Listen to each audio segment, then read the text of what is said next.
Perkataan pahit. Sudah ibu bilang, temanmu yang mana? Dari tadi ibu perhatikan kamu itu mengobrol sendiri di mobil. Tapi bu, aku mencoba berpikir positif dengan tidak adanya Pak Sobri. Mungkin saja dia sedang buang air kecil terlebih dahulu. Walaupun seharusnya ketika dia membuka pintu terdengar olehku. Atau mungkin saja pada waktu itu aku sedang tidak fokus jadi tidak mendengarnya. Ya sudah kamu tenang dulu ya. Duduk santai. Ngopi dulu. Ujarnya sambil pergi ke dalam. Entahlah. Aku yakin sekali Pak Sobri itu manusia. Enggak mungkin dia juga termasuk makhluk lain. Aku yakin sekali ibu tadi sedang kelelahan jeti.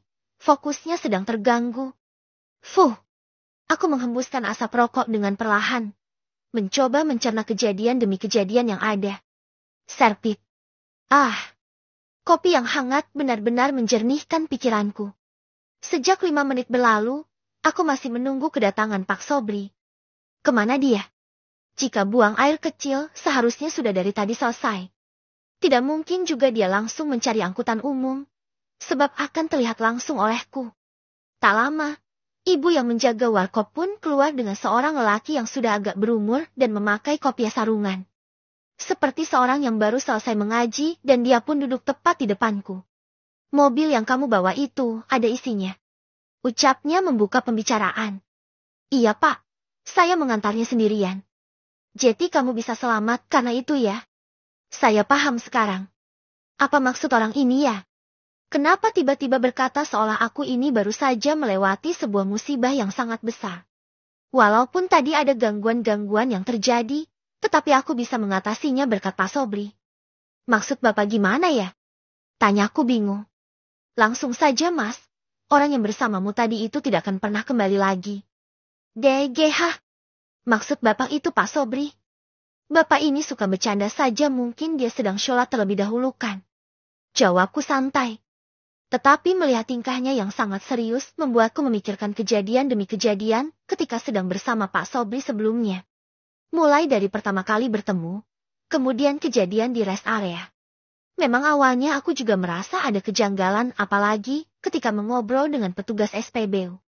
Kasihan kamu. Tidak punya sanak saudara tetapi ingin ditumbalkan begitu saja. Ucap lagi.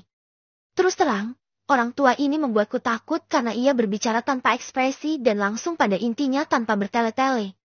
Sebentar pak, satu persatu. Jadi Pak Sobri itu sebenarnya bukan manusia. Apa benar begitu pak? Tanyaku padanya. Benar, dia memang membantumu tetapi dia bukan manusia. Jawabnya dengan tegas. Fuh. Aku menghempaskan asap rokok ke atas. Saat ini, aku bukan takut tetapi lebih ke arah bingung saja. Kenapa kejadian-kejadian aneh terus saja menimpaku? Bahkan, orang yang menemani, membantuku melewati kehororan semalam juga bukan manusia. Tuhan, sebenarnya apa yang ingin kau tunjukkan padaku? Jalan yang lenggang dan beberapa kendaraan yang lewat seakan menjadi saksi kebingunganku. Kenangan yang kulalui beberapa saat lalu begitu membekas. Sekarang saja, aku masih yakin Pak Sobri adalah seorang manusia. Tetapi aku harus ditampar oleh kenyataan bahwa dia bukanlah manusia. Ini hanya bagian pertama dari hidupmu, nak. Takdir itu akan datang cepat atau lambat. Aku tahu siapa yang kamu maksud itu. Tetapi sayangnya kamu punya tugas untuk diselesaikan sekarang.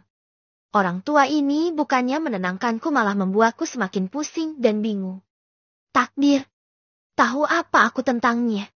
Aku tidak memiliki sejarah bahkan aku tidak tahu dari mana tempatku berasal. Apalagi harus menyelesaikan suatu tugas ucapnya tadi. Sial. Kenapa hidupku menjadi membingungkan seperti ini? Saya tidak mengerti apa maksud semua ini, Pak. Jujur saja, sekarang ini saya harus segera mengantarkan jenazah di belakang sana. Aku berdiri ingin membayar kopiku. Aku memutuskan untuk langsung pergi saja daripada diterpa kebingungan dari semua ini. Rasanya, aku ingin cepat kembali ke Jakarta dan melupakan kejadian ini secepatnya, serta menganggap sebagai pengalamanku saja. Kamu ingin pergi sekarang? Saya bisa memberitahu keluargamu dan kenapa kamu ditinggalkan sendirian? DGH. Ucapannya barusan membuat jantungku berdegup kencang. Dia mengetahui siapa keluargaku. Aku lantas tidak langsung percaya dengan ucapannya. Aku memeriksa kakinya terlebih dahulu. Dia menapak. Ucapku dalam hati. Lantas aku beralih ke wajahnya yang terlihat tua namun teduh itu. Kuamati perlahan-lahan secara teliti.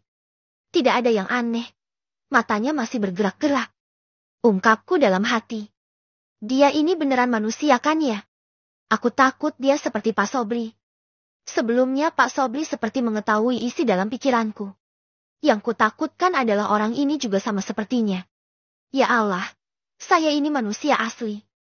Ucapnya dengan nada menekan. Aku menggaruk-garuk kepalaku yang tidak gatal. Padahal aku hanya memastikan saja kalau dia itu manusia. Sebab terakhir kali, Pak Sobri juga begitu tetapi nyatanya dia bukan manusia. Kamu ingin bukti saya manusia atau bukan? Ujarnya lantas berdiri menghampiriku. Aku malah tambah bingung atas apa yang dia lakukan olehnya sekarang ini. Mau apa dia mendekatiku sekarang? Plak! Gimana? Sekarang sudah percayakan kalau saya itu manusia. Aku memegang pipi karena bekas tamparannya begitu terasa panas dan sakit. Orang tua ini sedikit gila. Tangan dan mulut sangat ringan sekali. Kenapa juga aku selalu bertemu dengan orang-orang aneh seperti ini sih? Iya Pak, tapi saya harus tetap mengantarkan jenazah tersebut. Ujarku lagi. Aku masih berusaha berpikir dengan logika yang kuat bahwa apapun jenis jenazah di belakang aku tetap berkewajiban mengantarkannya ke liang lahat. Itu adalah standar orang hidup di agamaku. Walaupun aku jauh dari kata taat dalam beragama, tetapi jika aku meninggal kelak, setidaknya aku ingin dikuburkan secara layak. Kamu memang anak yang bodoh, sis. Sama sekali tidak bisa mengerti akan keadaan diri sendiri. Tetapi setidaknya saya tahu kamu itu orang yang baik. Ungkapnya lagi kepadaku. Jetty. Tanyaku padanya. Bukannya menjawab. Dia malah pergi menemui istrinya seraya pamit. Aneh sekali kan? Aku saja geleng-geleng kepala melihat kelakuannya dan sekarang dia kembali berjalan ke arahku. Karena ketika tadi dia mendekat menamparku. Sekarang aku bersiaga takut terjadi seperti tadi. Tunggu apa lagi? Ayo kita berangkat. Pamanmu itu ingin meminta bantuanku makanya dia menghilang ketika sampai di warung ini. Ucapnya dengan santai. Paman? Gimana sih maksudnya saya dari tadi bingung? Sudahlah, nanti saya akan jelaskan kepadamu di jalan nanti. Ayo kita berangkat sekarang. Ujarnya yang sekarang sudah memasuki mobil terlebih dahulu. Haish, orang tua ini agak eksentrik. Ucapku dalam hati melihat kelakuannya. Ibu saya pamit duluan ya. Makasih atas kopinya. Ujarku berpamitan sambil memberikan uang kopi. Iya, hati-hati ya Lei. Semoga kamu aman dan selamat di perjalanan. Jawabnya. Setelah itu, dengan cepat aku menaiki mobil dan menjalankannya ke arah lokasi yang sudah ditentukan oleh berkas yang kubawa. Tidak usah pakai GPS, saya akan tunjukkan tempatnya. Loh Bapak tahu tempatnya? Tanyaku kebingungan seperti dejavu. Saya berasal dari situ juga.